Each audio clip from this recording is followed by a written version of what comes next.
명절을 잘 지내셨는지요? 네. 쓸쓸한 명절이었습니다. 어떤 며느님이 온 가족들과 이제 명절을 쉬러 이제 시댁에 내려가고 있었습니다. 그런데 이 며느님이 우리 가족들이 다 모이면 10명이 넘기 때문에 5인 이상이 몰려갑니다. 누구 신고해 줄 사람 없는가요? 라고 이와 같이 글을 올렸습니다. 코로나 명절이 불러온 참 서글픈 모습이었습니다. 또한 세배를 하는데도 영상을 틀어놓고 세배를 하고 또 세뱃돈은 온라인으로 이와 같이 주고 받았습니다. 또 가족이나 이웃들에게 이 코로나19 시대에 서로 조심하고 피해를 막기 위해서 밖에 나갔더니 모든 사람이 다 야외로 나왔더라고요. 이게 우리 이번에 설날의 풍경들이었습니다. 명절은 무엇보다 만남의 기쁨이 있는 것이 명절입니다. 참 신기한 게요. 설날이라고 하면 대한민국에 있는 모든 사람들이 동시에 움직이고 선물하고 그리고 음식을 함께 하고 그리고 만나고 이와 같이 즐겁게 보내는 것이 이게 명절입니다. 여기서 우리는 하나가 되고 행복을 느끼고 그리고 서로 가족이구나 하는 관계를 화목한 관계를 또 확인하게 되는 것이지요. 이게 우리 민족 고유의 명절이었습니다. 또한 우리 그리스도인들은 이런 명절을 우리에게 허락하신 하나님 앞에 감사하며 우리 가문이 하나님만 섬기는 가문이 되어서 천대까지 복을 받는 우리 가문으로 하나님 이어주옵소서 이렇게 감사 예배를 또 드리기도 하지요. 아멘. 저는 오늘 이 본문 말씀을 통하여 은혜가 무엇인가 새롭게 이 은혜의 개념을 한번 밝혀보려고 합니다. 자, 부모가 자녀를 보고 어떻게 보느냐면 사랑으로 여겨줍니다. 아이고 내 새끼, 금쪽 같은 내 새끼라고 이렇게 여겨주지요. 자녀는 또한 부모를 향하여 우리 부모님이 최고야 이렇게 존경으로 또 이렇게 여깁니다. 형제 간에는 또 화목으로 또 서로 대하고 여겨주지요. 또 우리 조상들에 대해서는 조상들의 우리 그리스도인들에게는 우리 믿음의 아버지 할아버지께서 할머니께서 믿음으로 우리 가문을 이렇게 축복받도록 이와 같이 길을 열어주신 것에 대해서 우리 조상의 은혜도 믿음으로 우리가 복을 받는다라고 여기지게 되는 것이지. 자, 이와 같이 은혜는 사랑스러운 관계를 여겨주는 것입니다. 여겨주는 거예요. 여겨주는 게 은혜예요. 그러니까 자격 없는 자를 아들로 받아들여주고 아들로 여겨주는 것이 이게 은혜인 것이죠. 구체적인 예를 들면 우리 민족의 세계적인 성자라고 여겨지는 손양원 목사님이 원수를 사랑하라 이 산상수훈 이 예수님의 이 계명 이 말씀을 몸소 지키기 위해서 자기의 금쪽 같은 두 아들을 총살시킨 그 사람을 데려다가 아들로 여겨줍니다. 전 세계에 기독교 역사에 유일무이한 그런 놀라운 것인데, 이게 바로 자격 없는 자를, 원수를, 대적자를 죽여도 시원찮는 이 자를 아들로 여겨주는 것. 아멘. 이게 은혜인 것이지. 달리 말하면 십자가는 바로 이와 같이 원수되고 버러지 같고 쓸모도 없고 버려진 자들을 하나님께서는 십자가를 통해서 어떻게 해요? 우리를 하나님의 자녀로 여겨주는 것. 아멘. 이것이 은혜인 것입니다. 그래서 가정마다, 회사마다, 교회마다 어디에든지 간에 이렇게 여겨주는 것, 사랑의 관계로 여겨주는 것, 이게 많을수록 그 가정이나 그 가문이나 그 공동체나 그 회사든 직장이든 일터든 그 사회든 간에 어떻게 해요? 은혜가 많은 것이지. 아멘. 그래서 기독교 신앙은 철저히 하나님과 사랑스럽게 여겨지고 사랑스러움을 만들어가는 것이 이게 기독교 신앙이고 그리스도인들의 신앙인 것이지. 아멘. 이걸 법으로 말하면 하나님을 사랑하고 이웃을 내 몸같이 사랑하시오 라고 하는 것이지. 그래서 이 사랑의 관계를 이와 같이 돈독하게 깊게 우러나오게 하는 것, 이 과정 중에 하나가 뭐냐? 명절인 것입니다. 아멘. 그러니까 명절을 속에서 가족 간의 사랑을 확인하고 나누고 누리고 베푸는 것이지요. 또한 우리는 이 명절 가운데에 하나님께서 우리를 자녀 삼으시고 자녀로 여겨주신 것에 대해서 이 은혜에 대해서 느끼고 표현으로 감사하는 겁니다.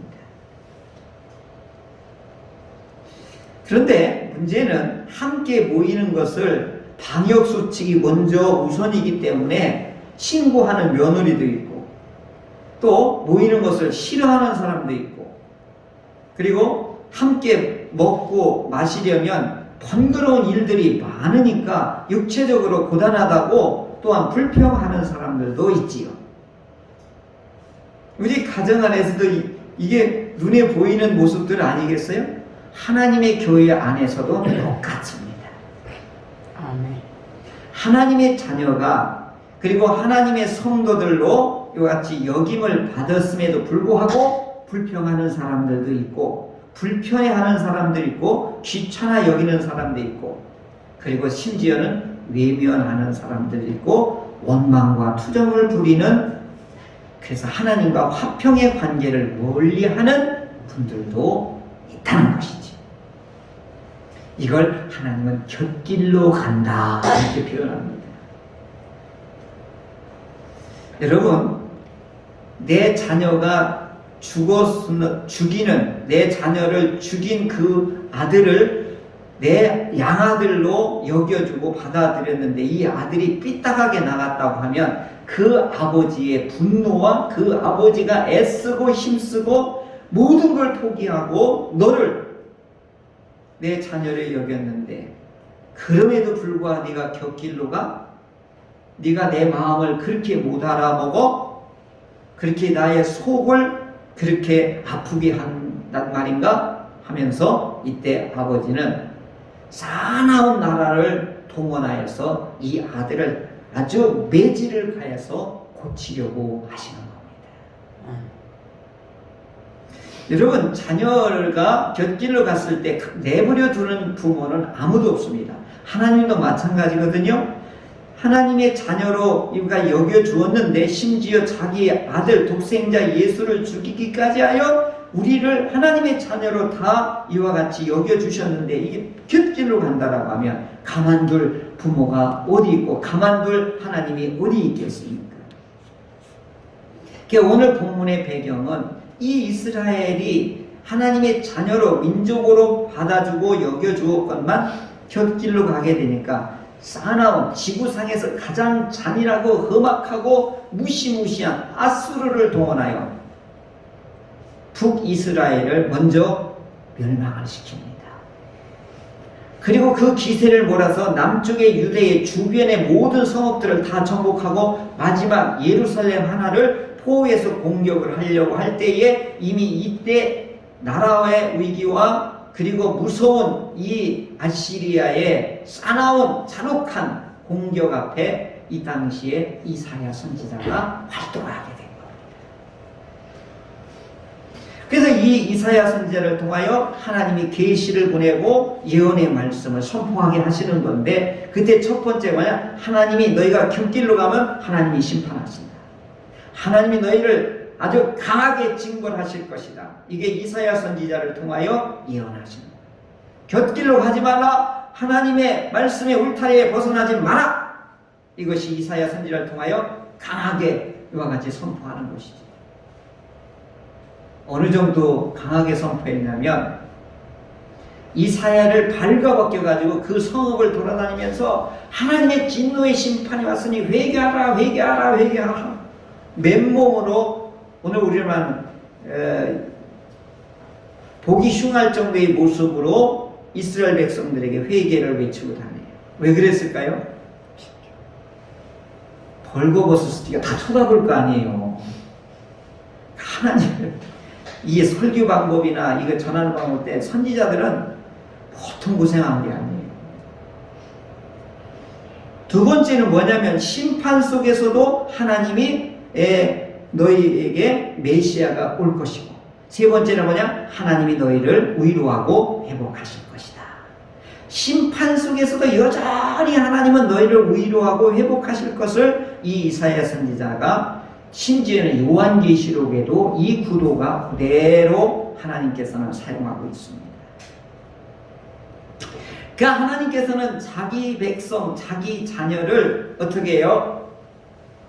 곁길로 가는 데에서 하나님 안에 살도록 하기 위해서 이 선지자들을, 하나님께서 시대마다 때마다 이 선지자들을 보내서 자기의 백성들이 왜 다른 데로 가지 말고 음란한 데 빠지지 말고 우상하게 빠지지 말고 오직 하나님 안에서 내가 내게 주는 복을 누리며 살라. 이것이 선지자를 통해서 주시는 핵심 내용인 것입니다. 아멘. 자, 그래서 오늘 이사야 선지자를 통해서 오늘 우리에게 무슨 말씀하시냐 하면 은혜를 회복하라, 이렇게 말씀하시는 겁니다. 아멘. 한번 따라하시죠. 은혜를 회복하라. 은혜를 회복하라. 한 번 더 하겠습니다. 은혜를 회복하라. 은혜를 회복하라. 아멘. 5가지 은혜를 오늘 이사야 선지자를 통해서 주시는데, 첫째는 영화를 회복하라, 둘째는 부흥을 회복하라, 셋째는 지경을 회복하라, 넷째 자녀를 회복하라, 다섯째 권세를 회복하라, 이렇게 말씀하십니다. 사랑하는 성도 여러분, 하나님께서 어려울 때, 우울해할 때, 우리가 낙심할 때에 하나님께서는 우리에게 영화와 부흥을, 지경과 자녀를, 또한 믿음의 권세를 회복시켜 주신다고 말씀하십니다. 하나님께서 하신다는 이 말씀을 저와 여러분이 굳게 믿고 신뢰하여 하나님이 주시는 이 회복의 은혜를 저와 여러분이 이 어려운 시기에 반드시 이루시는 복이 있기를 간절히 바랍니다. 아멘. 아멘. 이제 구체적으로 하나님께서 우리에게 회복하심을 보여주는 5가지를 나누겠는데요. 첫째로 영화를 회복하신다 말씀하십니다. 오늘 18절에 내 눈을 들어 사방을 보라. 그들이 다 모여 내게로 오느니라. 나 여호와가 이르노라. 내가 나의 삶으로, 하나님의 삶으로 맹세하노니 내가 반드시 그 모든 무리를 장식처럼 몸에 차며 그것을 띠기를 신부처럼 할 것이라. 아멘. 아멘. 이 말씀은 이스라엘이 귀환할 것이고 포로에서 다시 돌아올 것을 예루살렘은 귀환한 무리로 인하여서 옛 영화를 다시 찾게 하실 것이다 말씀하시는 겁니다. 예루살렘은 하나님을 모시는 중심 센터제요. 그 센터 안에 성전이 있었던 것이지요. 그래서 하나님께서는 포로로 인하여서 예루살렘이 무너지고 성전이 무너지고 이 백성들 다 포로로 끌려갔는데 이 끌려간 포로들이 다시 예루살렘의 영화를 하나님이 회복시켜 주실 것을 오늘 이사야 선지자를 통하여서 우리에게 주시는 겁니다. 자, 그럼 오늘 우리 시대에 주시는 이 회복의 영화를 회복하시는 의미는 무엇일까요? 예수님을 믿고 교회를 이루는 정금 같은 하나님의 백성으로 하나님께서 회복하신다 이런 뜻인 것입니다. 아멘. 오늘 우리들이 바벨론의 포로가 된 상황이 무엇일까요? 오늘 우리식으로 말하면 우리들을 옥죄고 있고 누르고 있고 꼼짝달싹 못하게 하는 이 바벨론의 세력이 무엇일까요? 돈입니다. 여러분, 돈에 자유로울 수 있는 분이 있나요? 그래서 돈의 노예, 또 어떻게 해요? 사랑이 식어져 가는 무정함이 또 있습니다. 또 뭐죠? 두려움의 종이 되고 있습니다. 하나님께서는 예수님의 십자가로 종의 멍에를 다 풀어주셨거든요. 심지어 바벨론의 세력인 사단의 머리를 우리 예수님이 십자가에서 밟아버렸거든요. 그래서 바벨론의 세력을 하나님께서 예수님을 통하여 밟아버리신 거거든요. 그리고 그 예수님이 승리하셨기 때문에 오늘 그 예수님 안에 있는 사람들은, 성도들은 다 뭐예요? 그 하나님의 승리, 예수님의 승리가 곧 성도들의 승리가 되는 것이죠. 이것을 하나님께서는 교회의 영광으로 이와 같이 회복하실 것을 이사야 선지자를 통해는 바벨론에서 포로로 회복해서 예루살렘의 영화가 다시 일어날 것을 회복시키실 것을 예표로 보여주신 것입니다. 아멘. 그래서 하나님의 교회는 이제 영화가 회복될 건데 음부의 권세가 이기지 못하게 하시는 그 교회를, 그 성도를 우리 예수님께서 우리를 신부로 장식하게 하시는 겁니다. 그래서 우리 하나님께서 이제 교회의 영화를 다시 하나님께서 회복하십니다.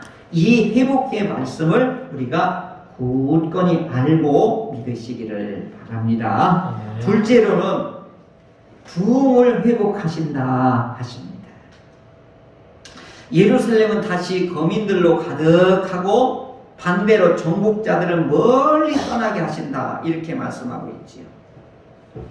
자, 이 부흥을 회복하신다라고 하는 뜻이 뭘까요? 오늘 우리나라의 가장 큰 위험은 뭘까요? 코로나일까요? 아니에요.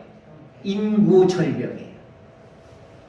지구상에서 가장 먼저 멸망할 나라가 대한민국이에요. 인구수가 줄어들고 있으니까 모든 영역에서 우리가 위기를 겪고 있는데, 첫째 교회가 위기를 겪고 있고 학교도 위기를 겪고 있어요. 대한민국에 있는 우리 장로의 신학대 교단에 있는 신학대학원에 딱 광나루 신학대학만 간신히 모집 정원을 채웠고 나머지 신학대학은 전부 미달이에요. 그리고 이 대학이 점점 이제 이 폐교가 되고 없어지는데 벚꽃 피는 순서대로 대학이 지금 없어지고 있어요. 군대도 지금요, 군대 갈 사람이 없어서 이제 뭐요? 학력이 점점 내려오고 어떻든 젊은이 무조건 데려간다 하는 뜻이고, 가장 큰 산부인과 병원은, 의원은 벌써 문 닫은 데가 벌써 없어진 지가 벌써 오래됐습니다. 이게 대단히 심각한 상황인데, 인구 절벽에 대해서, 이 정치에 대해서 모든 분들이 여기에 대해서 지금 나라를 바로 세우겠다고 하는 분들이 없는 거예요. 심지어 교회 목사님들도 그럽니다. 금쪽 같은 그 육아 프로그램 보니까 어제는 6명을 둔 가족이 나왔더라고요. 어떤 가정은 쌍둥이가 뭐 4쌍둥이가 나온 가정 이야기가 나오고, 우와, 우리는 이렇게 부러워하고 대단하다 이렇게 여기는데 오늘 그리스도인들은 하나님이 주시는 대로 자녀를 낳아야 되는데 전부 살기 어렵다고 자기 스스로를 조절하고 절제를 하니까 이게 더욱더 심각해지기 시작하는 것이죠. 숫자의 부흥, 회복은 이게 은혜 속에 해당된다라고 오늘 분명하게 말씀하고 있습니다. 여러분, 숫자가 많은 것이 다 좋은 건 아니에요. 숫자 속에 많이 좋은 건 뭐냐면 건강과 성숙이 같이 따라가줘야 되겠지요. 예배 인원이 많다고 좋은 것이 아니라 그 예배의 질적인 삶이 어떠냐 하는 것이 더 중요한 것이지. 아멘. 그래서 하나님께서는 이 숫자의 부흥을 하나님께서 일으켜 주시고 그 다음에 하나님의 교회를 반드시 이와 같이 수적인 부흥을 그리고 질적인 건강함을 하나님께서 부흥으로 이와 같이 회복시켜 주실 것을 예언자 이사야를 통해서 오늘 우리에게 주시는 것이죠. 아멘. 여러분, 이사야 선지자가 예수님이 태어나기 전에 거의 600년 전의 분이거든요. 그게 지금도 이루어지고 있습니다. 하나님의 말씀은 변개함이 없고 하나님의 말씀은 반드시 이루고 또 성취하고 반드시 해내시는 것입니다. 그래서 하나님의 말씀을 경히 여겨서는 안 되는 것이죠. 하나님은 우리를 이사야 선지자를 통해서 뭐예요? 하나님의 교회와 하나님의 성도들 부흥을 회복하실 것을 약속하신 것입니다. 셋째로는 지경을 회복하신다고 말씀하시는 겁니다. 이스라엘이 패망할 때 많은 부모들은 자식을 잃었고 또 포로로 끌려가던 어쨌든 어려운 환경 속에 태어난 자들이 귀환하여서 숫자가 많아지고 심지어 뭐라 예루살렘이 좁다 이제 넓은 곳으로 찾아가야 되겠다라고 이들이 이제 여기저기서 소리를 지를 것이다. 이게 뭐예요? 지경을 넓히도록 하나님이 회복시켜 주신다 말씀하시는 겁니다. 이건 교회의 영향력을 말하는 거예요. 오늘 이 자리에서만 있는 게 아니라 우리의 삶의 터로 나가면 오늘 우리들이 뭐예요? 영향력을 끼치는 거지. 이것이 바로 세계 곳곳으로 하나님의 나라가 하나님의 속성이 이제 선교가 우리 성도들을 통하여 교회를 통하여 어떻게 해요? 지경이 이렇게 넓혀지도록 하나님이 하시는 거예요. 여러분, 우리가 빛이 아니지 않습니까? 빛의 근원은 하나님이시니까 그 빛의 후광을 입어서 나아갈 때에 오늘 우리들이 그 빛의 원조를 드러내는 삶이 바로 뭐냐? 산 예배인 것입니다.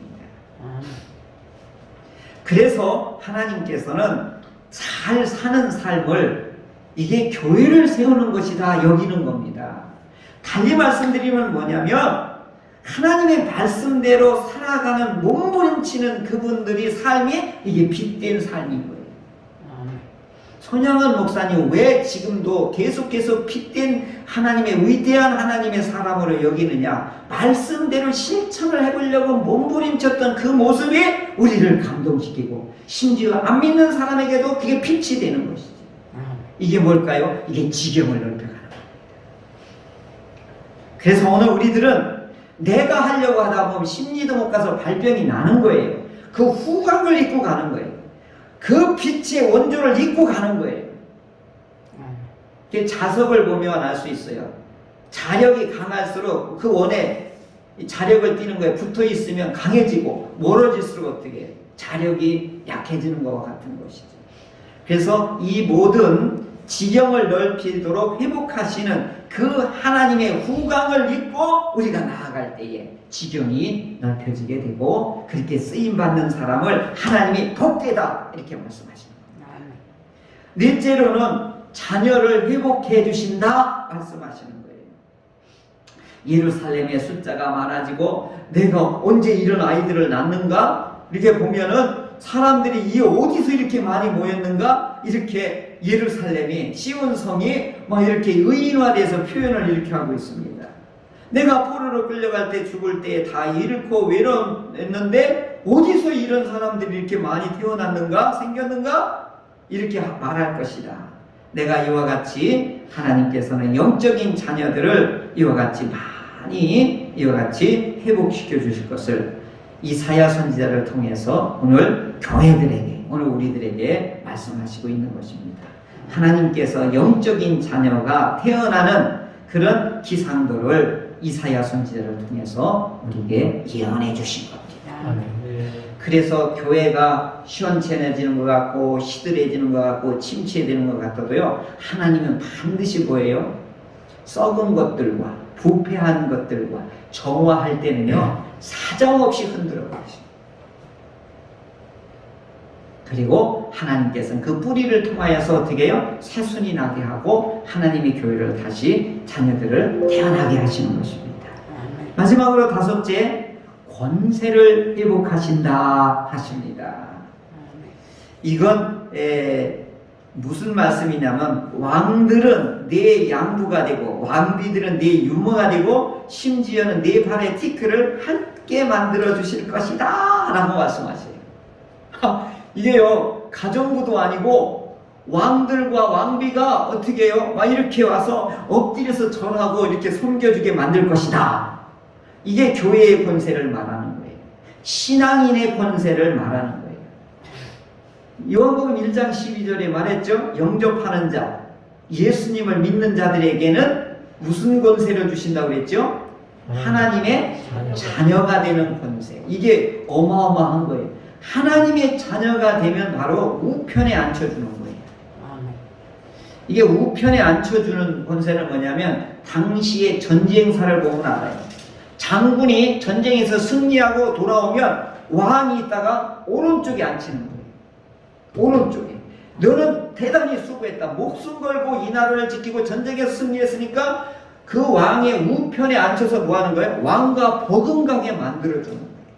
그게 우편에 앉는 거예요. 이게 자녀의 권세를 말하는 거예요. 그러니까 오늘 우리들에게 예수님 안에 들어가고 하나님의 자녀로 여김받는 순간에 뭐를 주어주는 거예요? 권세를 우리에게 회복시켜 주시는 겁니다. 그러면서 끝절에 뭐라고 나와요? 네가 나를 여호와인 줄을 알게 될 것이고 나를 바라는 자는 수치를 당하지 아니하리라. 수치를 당하지 아니하리라.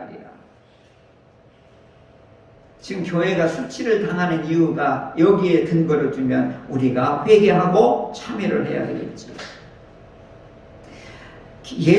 예루살렘에 귀환한 왕들과 왕비들이 이 백성들을 이렇게 이제 보호를 하는 거죠. 왜냐면 어린아이 같으니까.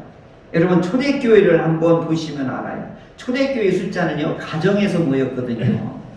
십자가의 은혜를 깨달은 사람이 너무 그거 감격하고 해서, 근데 로마나 유대인들은 모이는 대로 잡아서 어떻게 해요? 우리처럼 이렇게 벌금 물리는 게 아니에요. 바로 어떻게 해요? 생사여탈권을 차단해 버리는 거예요. 그러니까 예수님을 믿는 순간 뭐 하는 거예요? 죽음인 거예요. 그럼에도 불구하고 이 바람 앞에 촛불 같은 그런 연약한 초대교회였지만은 하나님께서 이 연약한 초대교회 성도들을 통하여 로마는 칼과 창으로 전쟁으로 세계를 정복했지만 이 십자가로 로마를 정복해버린 거예요. 이게 교회의 권세인 거예요. 다 예수 믿는 사람 별거 없는 것 같은데 결국 보면 예수 믿는 사람들의 권세가 하나님을 통해서 이와 같이 세워져 나가는 것을 우리가 볼 수 있지요. 그래서 하나님께서, 예수님께서 이렇게 말한 거죠. 교회는 음부의 권세가 이기지 못하게 할 것이다. 왜요? 교회는 예수님의 머리요, 예수님의 몸이고 우리는 뭐예요? 그분의 지체이기 때문에 하나님의 손 못 대게 모든 것을 막아주고 보호하시는 것이죠. 그게 뭐예요? 권세인 겁니다. 사랑하는 성도 여러분, 하나님의 권세를 믿고 살아가는 믿음의 사람들이 되어야 될 텐데, 여러분 이 코로나19의 어둠 속에서 이와 같이 회복의 빛을 우리가 기대하고 있잖아요. 이제 하나님께서 반드시 코로나 이후에 하나님께서 새로운 포스트 코로나 이후의 세계에 하나님은 어떤 은혜를 우리에게 주실 것인가, 그러면 그 은혜를 우리가 어떻게 그것을 받아 누릴 것인가를 기대해야 되는 거죠. 서민갑부에 나와 있는 어항, 장식용 어항을 만드는 이걸로 인하여서 아무도 거들떠보지 않은 어항 청소부터 시작해가지고 이분이 거부가 된 거거든요. 근데 이분이 코로나 때 뭘 하느냐면, 코로나가 풀리면 이것이 막 대박이 터질 거라고 해가지고 그걸 차곡차곡 지금부터 계속 만들어내는 TV를 봤거든요. 그렇잖아요. 코로나 이후에 하나님이 우리에게 주실 회복의 은혜를 우리가 받아 누릴 수 있는 준비를 하셔야 되는 겁니다. 아멘. 우리 현실이 답답하고 절벽과 같고 그럼에도 불구하고 하나님은 우리를 회복해 주시겠다고 하는 주님의 말씀을 어떻게 해요? 체본으로 여겨야 돼요. 여러분 체본은 잘 모르죠? 선생님이 그림을 잘 그려주면 그 수강생은 뭐야? 그걸 그대로 보고 10장이든 몇 장이든 이렇게 그려서 그대로 그려나가면서 실력이 쌓아가는 거예요. 그러면 하나님께서 오늘 이사야 선지자를 통해서 우리에게 체본의 말씀을 주셨잖아요. 그럼 이 5가지를 회복해 주신다는 이 말씀을 우리가 체본으로 여겨야 되는 거예요.